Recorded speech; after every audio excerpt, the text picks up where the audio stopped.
نزل على محمد وهو الحق وآمنوا بما نزل على محمد وهو الحق من ربهم كفر عنهم سيئاتهم وأصلح بالهم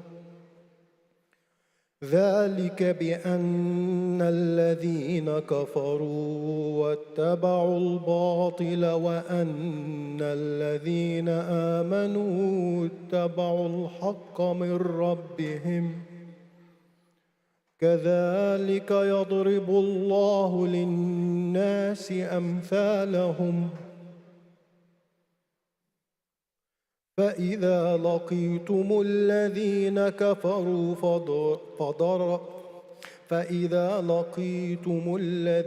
كفروا فاضرب الرقاب حتى إذا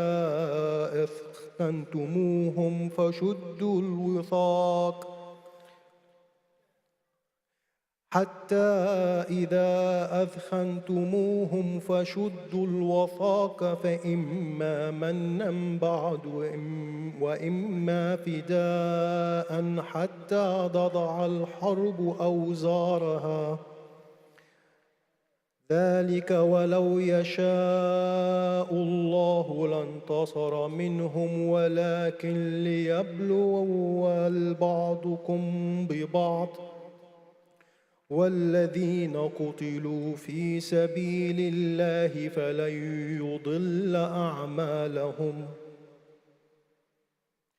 سيهديهم ويصلح بالهم ويدخلهم الجنة عرفها لهم يا أيها الذين آمنوا إن تنصروا الله ينصركم ويثبت أقدامكم والذين كفروا فتعسا لهم وأضل أعمالهم ذلك بأنهم كرهوا ما أنزل الله فأحبط أعمالهم أفلم يسيروا في الأرض فينظروا كيف كان عاقبة الذين من قبلهم دمر الله عليهم وللكافرين أمثالها ذلك بأن الله مولى الذين آمنوا وأن الكافرين لا مولى لهم صدق الله العلي العظيم صلوا على محمد وآل محمد.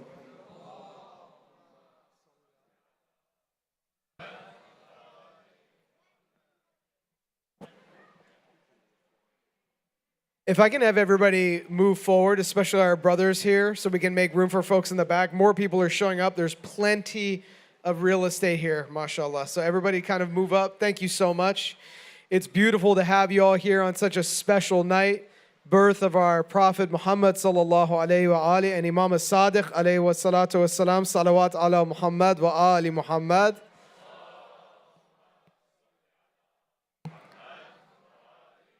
Thank you for bringing your kids. It's important that we show our children how important and auspicious these occasions are and spend and give gifts and make it special for our kids in these times, inshallah. So thank you all for doing that today.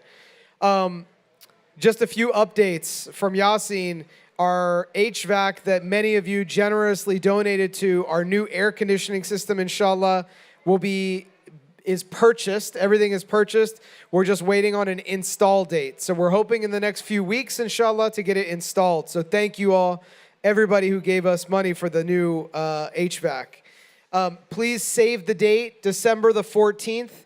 We're having our annual Yasin banquet dinner, inshallah. So we would love to see all of you. Last year was our first year. It was an amazing event. I had a lot of fun. Inshallah, it was a great opportunity to see everybody in the community and kind of come together and eat and have a good time. So, and come together for a good cause. So put that in your calendar now so it's saved, December the 14th.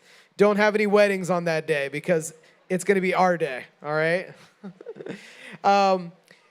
Everybody, please register for all the events. Everybody was really good about registering for today. We have enough food for all of you, mashallah. Keep it up on that. Anybody who's new, please join our WhatsApp group or our email list, whichever way you like to get updates and announcements. Please give us that information. We'll plug you in. Talk to somebody next to you and they'll add you. Inshallah, we can add you to the WhatsApp group. Thank you so much. We're doing a lot. We promised you that with this new building, inshallah, we wanted to have a real community center with lots of different activities.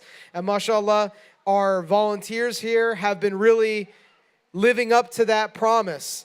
There was a brothers' night a few weeks ago where there's been multiple youth nights. There's a sisters fitness class that's happening. There's a lot of things that are happening. We want to keep doing more, and to do more, we want more of your participation.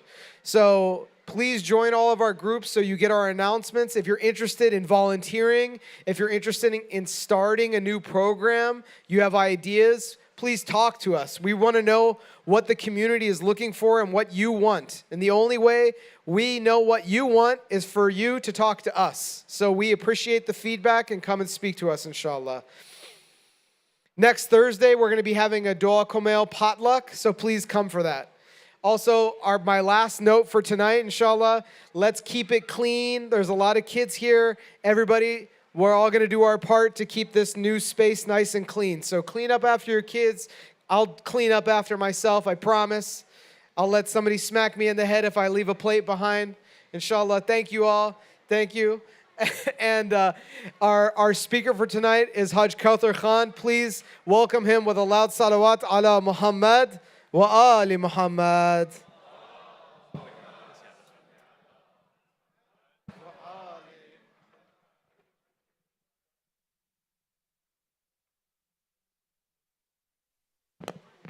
Right here?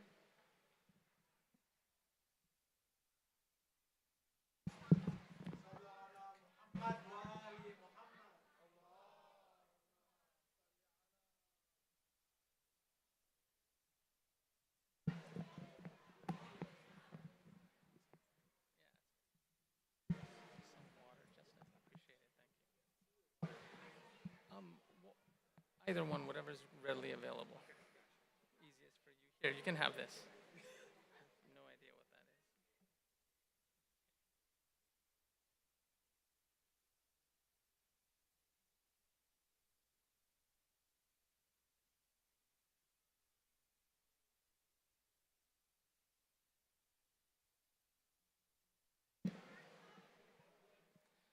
is. Bismillahir Rahmanir Rahim. Alhamdulillahi Rabbil Alameen. والصلاة والسلام على أشرف الأنبياء والمرسلين سيد الأولين والآخرين والشفيع المذنبين ورحمة للعالمين أبو القاسم محمد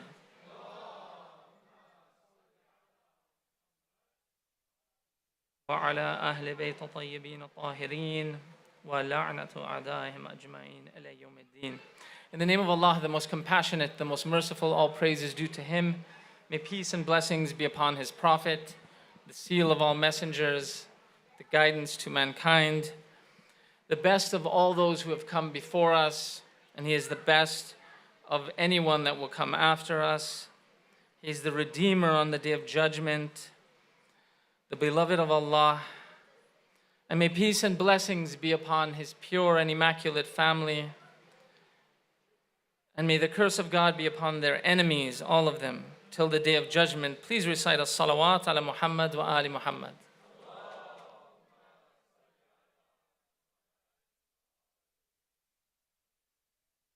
So just a few comments before I begin my speech, inshallah. My speech will last about 30 minutes, so please have patience. I know it's crowded and things are moving fast and everyone's looking for the festivities, and we want the children to have the games and all of that. The brother who came up and talked about Al-Ain Foundation and orphans. Orphans are extremely important Islamically. A personal recollection I have is when I was 12, my father died. And when people came and helped, I remember the nights that sometimes people would come and help. And they would come from the masjid. And I'm 50 years old now. That was when I was 12. and people would come and help. And sometimes I remember there was a particular man who would come and he would just drop off milk for us because we couldn't afford milk. That was very, very important for us. That meant the world for us. So sometimes we see these things and we're like, oh, just another, okay, yeah, orphans, I've heard it before, I gotta do it. It's very, very important. When we give to an orphan, that could mean if that orphan goes hungry or doesn't go hungry, because an orphan doesn't have a lot of that social support, right? And they don't even have somebody to tell them it's gonna be okay. So that's just important. Our Prophet sallallahu alaihi wasallam, salawat ala Muhammad.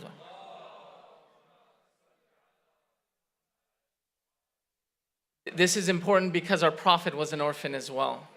Something to remember. بسم الله الرحمن الرحيم إن الله وملائكته يصلون على النبي يا أيها الذين آمنوا صلوا عليه وسلموا تسليما.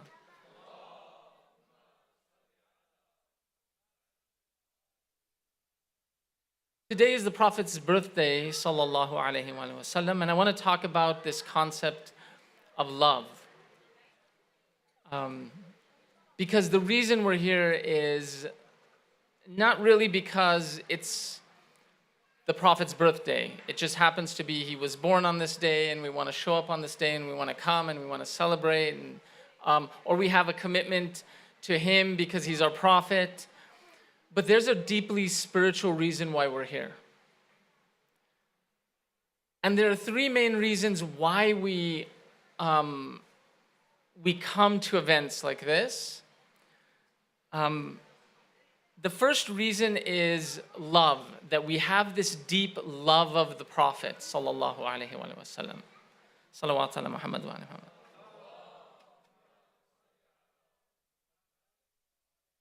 Now, why do we love the Prophet? The first reason is very simple, and I'm going to focus on this in my speech, but I'm going to give the other two reasons in a second. The first reason is the Prophet's character, who he was, how he acted, what he did, what he said, how he moved, how he breathed. Everything about him. Everything about him. Quran describes, in Surah Qalam, Quran describes the Prophet as khuluqun azim, right? He is of the highest moral character. His khulq, it's not just his habits, it's his khulq, his whole being, his character. He was of the highest moral character in every possible way. There's no possible way somebody could look at the Prophet and they could say, okay, he didn't have the highest moral character. I'm going to focus on that in my speech, but I'm going to talk about a couple of other things, the reason why we're here. The second reason that we're here is because of gratitude. Allah subhanahu wa ta'ala says, هُوَ الَّذِي يُنَزِّلُ عَلَىٰ عَبْدِهِ آيَاتٍ بَيِّنَاتٍ لِيُخْرِجَكُم مِّنَ الظُّلُمَاتِ إِلَّا النُّورِ. That it is he who descended these signs to his servant. Now, look at the way Allah subhanahu wa ta'ala describes his prophet. He describes his prophet. It's abdihi, it's his servant. His servant created all of this. Because the day that the Prophet sallallahu alaihi wasallam was born, everything changed. Everything changed for humanity. Things will never be the same. Personal life won't be the same. Social life won't be the same. Political life won't be the same. But he came and he brought human beings out of darkness. Humanity was in a depth of darkness. But this orphan, peace be upon him, this orphan who went from an orphan to herding sheep, to just herding sheep, changed the world. Now, how did he bring us out of darkness into light? Just in a simple way. He made us know ourselves. He made us understand our own foolishness. Humanity was steeped at that time. We talk about the Prophet and we say, he was amongst those particular people, those Arabs that lived in that particular town, in that particular place, and he brought them out of dark. He didn't bring just them out of darkness. He brought you and I out of darkness. Because of the Prophet, peace be upon him, we are allowed to see who we really are. We are allowed to see our foolishness. Because we are also steeped very deep in darkness every day, right? This is why every day we go back and refer to the Quran, because we don't have the Prophet's presence with us.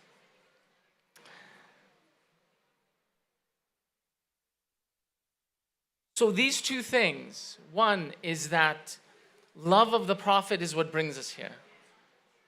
Now, again, when we come to these programs, we might say, oh, I've heard the speech before. Oh, I know that. Oh, it's the same old people. Oh, it's this. It's that. None of that matters.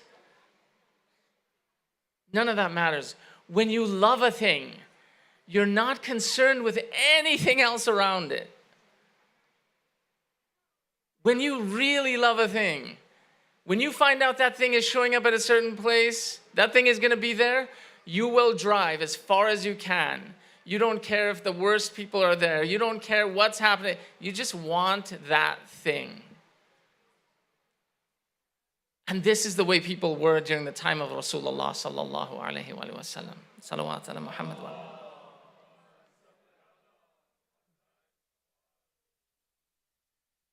People would travel distances of miles and miles and miles and miles just to be around him, just to see him walk, to see him talk, to see him. They used to describe him as in the desert. If you guys have ever been in the desert, many of you have been in the desert. Many people are from the Middle East. If you've ever been there, like really in the desert, not in the city where the desert is. I'm saying if you've ever gotten lost in the desert, okay? It's completely pitch black, right? You can't see a thing. You can barely see yourself. Even if you have a car there and you turn your headlights on, you can barely see anything.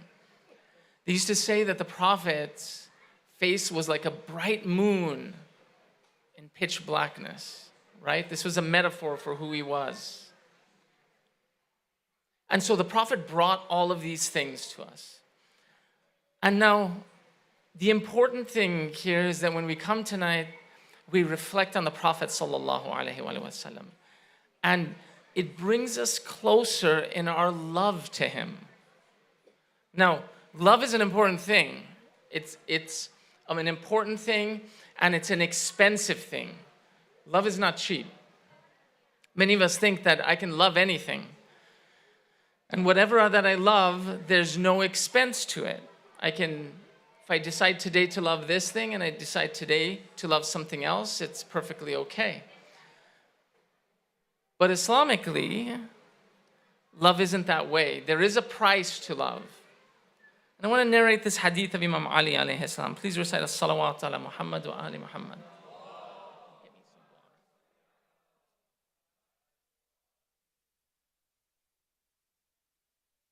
Imam Ali alayhi salam says that beware of loving the enemies of God or harboring affection for other than the friends of God, for surely man will be resurrected with those whom he loves. Beware of having love for the enemies of God, or for harboring enmity for the friends of God, because we would be resurrected. So this tells us love is an extremely important thing. It's not something that we just have temporarily. It's not something that we can just say, okay, I'm going to love something temporarily and I'll move on. Love builds in our heart. And it builds so much that Thank you. Salawat ala Muhammad wa ali Muhammad. God bless you. Thank you.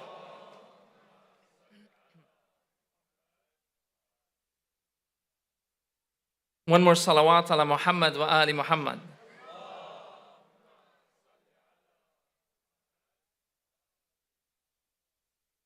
So, the effect of love is this, that everything that we experience in this life, in this dunya, we take with us.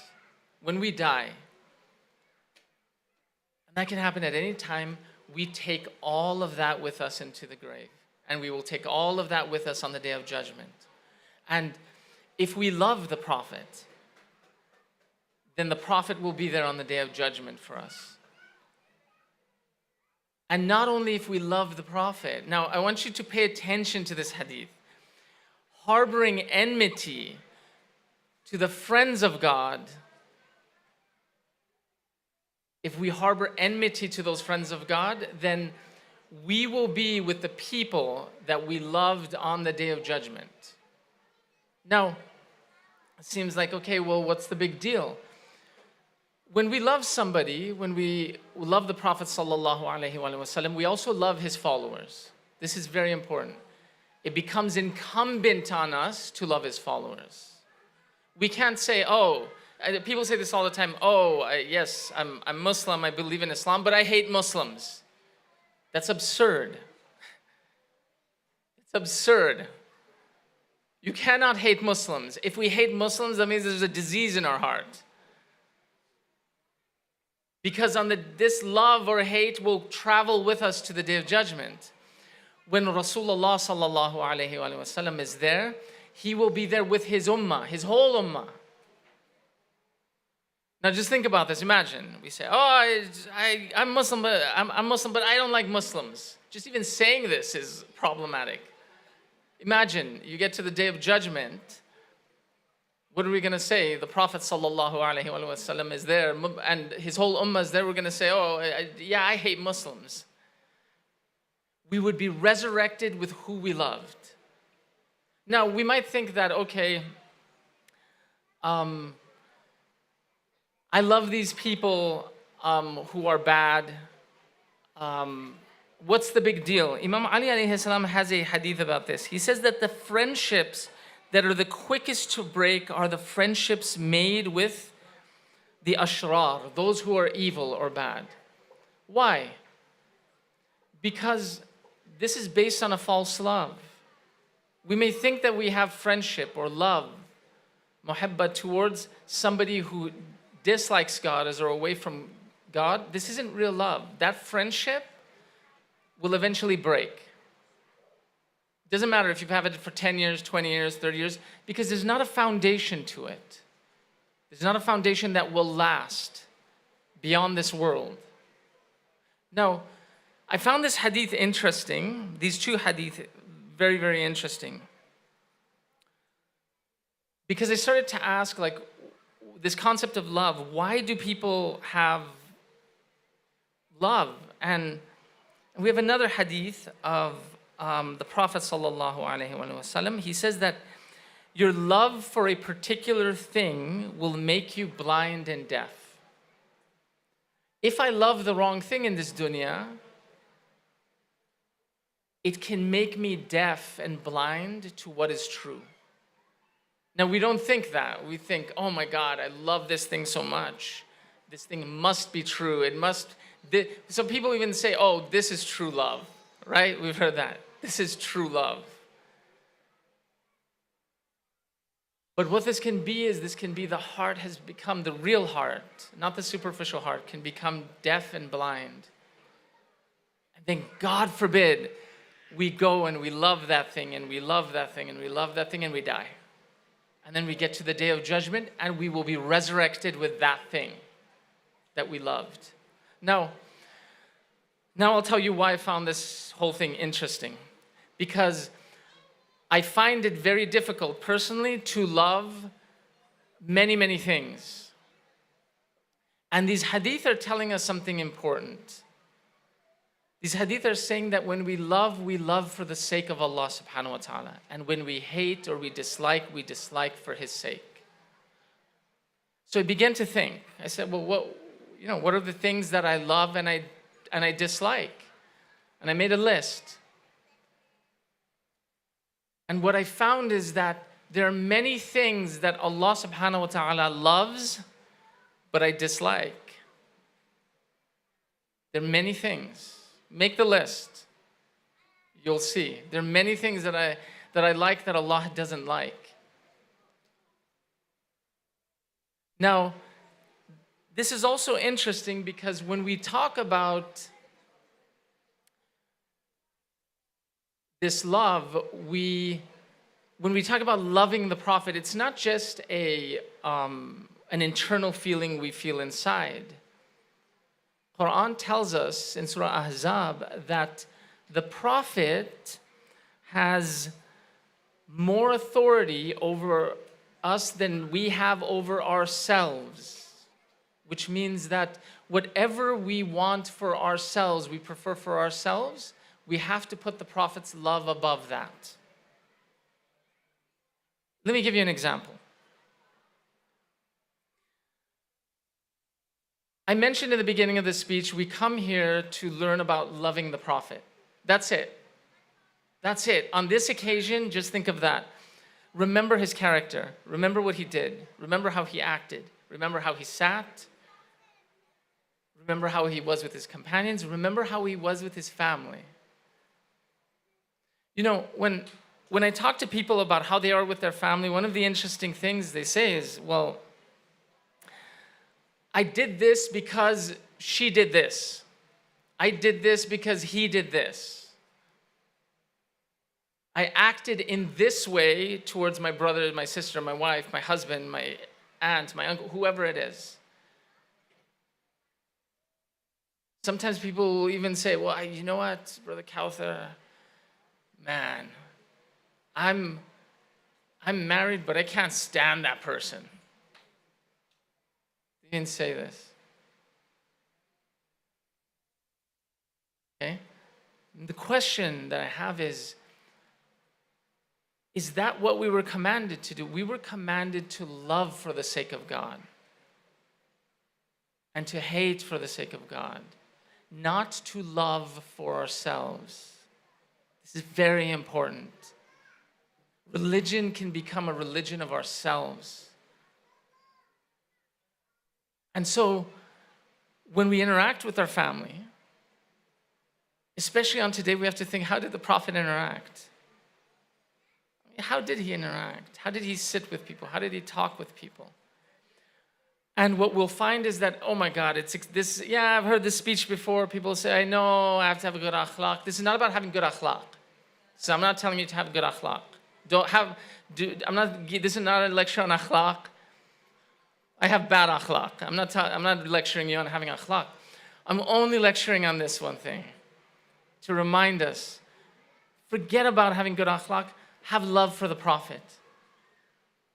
So on this day, ask yourselves, how did the Prophet, if I want to get closer to him, we have to do what he did.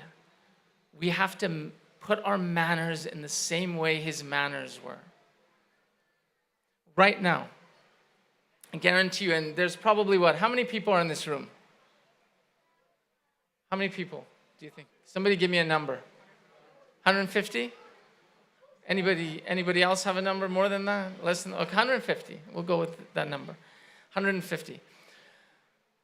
There is probably at least, I would say, I'm going to give it, I'll ask you guys this question. There's 150 people in here. How many people in here do you think has not forgiven somebody in their life? No, you don't admit. I don't want you raising your hands. I just give a number. Give a number. Don't admit. Yeah. Don't be like me. Don't do that. 149 maybe. Okay.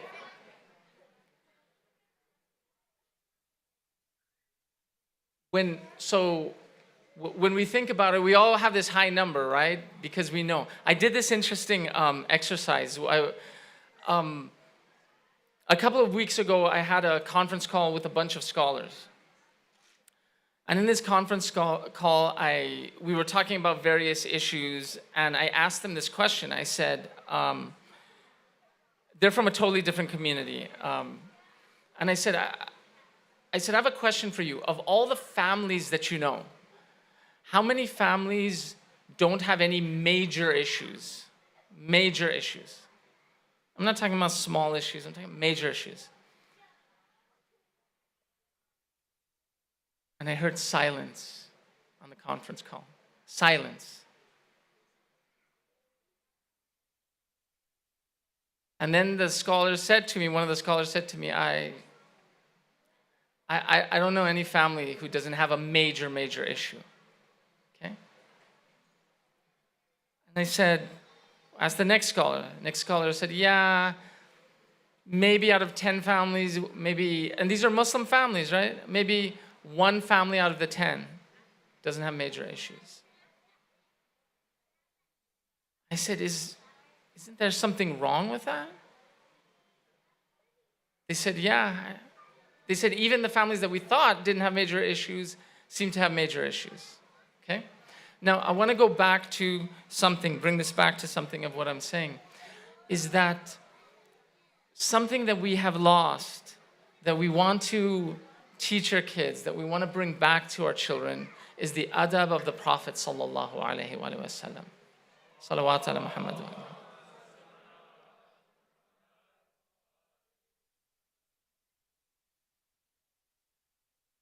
That means that in the home, when we have that anger, when we have that ability to say no, when we have that ability to act in a certain way, remember the Prophet.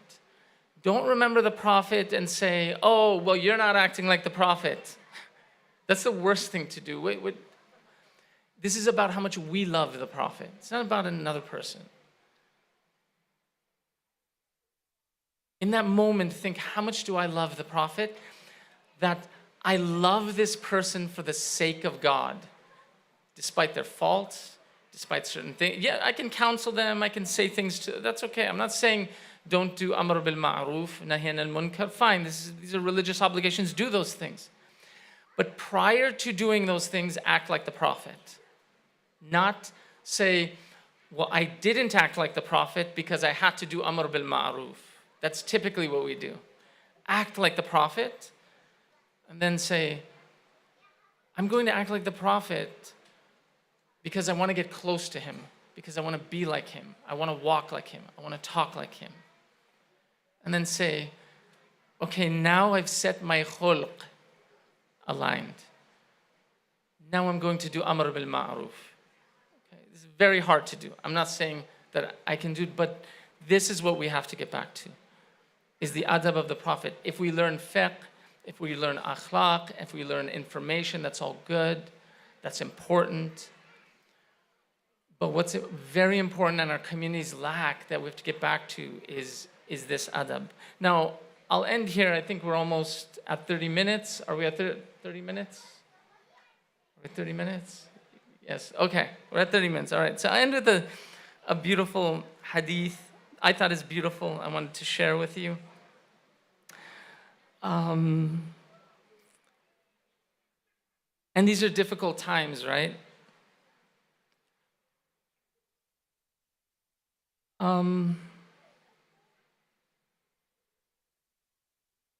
There's this hadith by Rasulullah sallallahu alayhi wa alihi wa sallam. Salawat ala Muhammad wa alihi.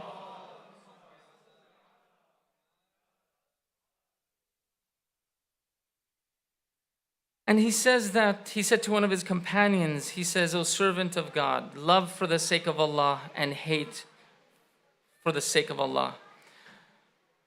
So everybody around you, your friends, your family, your wife, your husband, love them for the sake of God. Love them tonight for the sake of God. Don't put your ego aside. Just put it one night. It's his. You're here because of him. You have everything because of him. Put all of that aside. Just say, I'm going to do the sunnah of the Prophet tonight. He said, love for the sake of God, hate for the sake of God. Contest, argue, fight for the sake of God. For Allah's guardianship, His wilayat is attained only by that. you will not get Allah's wilayat, you will not get His protection, you will not get His closeness, you will not get His love unless you love and hate for His sake, unless you contest for His sake. Though his prayers and fasting would be much until he behaves in accordance with his or her love. So you can pray, you can fast, you can do all of that. That's fine. But we will not be under God's wilayat until we begin to change and act according to his love for his sake, hate for his sake. Okay, then he says, in this present day, in this day, the brotherhood and friendship of the people are mainly for this dunya. They love each other for its sake, and they hate each other for its sake. You know, last story I'll tell you, personal story I'll tell you. Somebody once said to me, they said, you guys might think this is funny, but I actually appreciated it. I tell this story to my wife sometimes, and I'm not going to say who this was, but somebody said to me one time, I'd known them for a very long time. They came up to me and they said, we were talking about friendship, and they said, you know, Brother Kauther, I wouldn't really be your friend normally.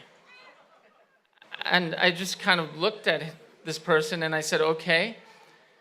He said, but I just keep coming around you just for the sake of Allah. Now you think that's funny, right? I thought it was the sweetest thing. Like, this person sacrificed his nafs. Like, he didn't really like my personality. He sacrificed his nafs to be around me. That's beautiful. That's beautiful. I thought that was I hugged him. That was beautiful. I thought it was a little strange at first, but I think it's beautiful. Let's enjoy tonight, reflect on maybe these points, inshallah. And I'm speaking to myself before I speak to you, obviously. Please recite 3 salawat for the Prophet and his family, and keep all those who are oppressed, and all those, we have to know in the modern day, it's very important, in the modern day, these hadith are not just for family. In the modern day, we have to know who to love, who to have hub, and who to have baghd. We will be raised with those people that we had hub and baghd on the day of judgment. This is very important. Salawat ala Muhammad wa ali Muhammad.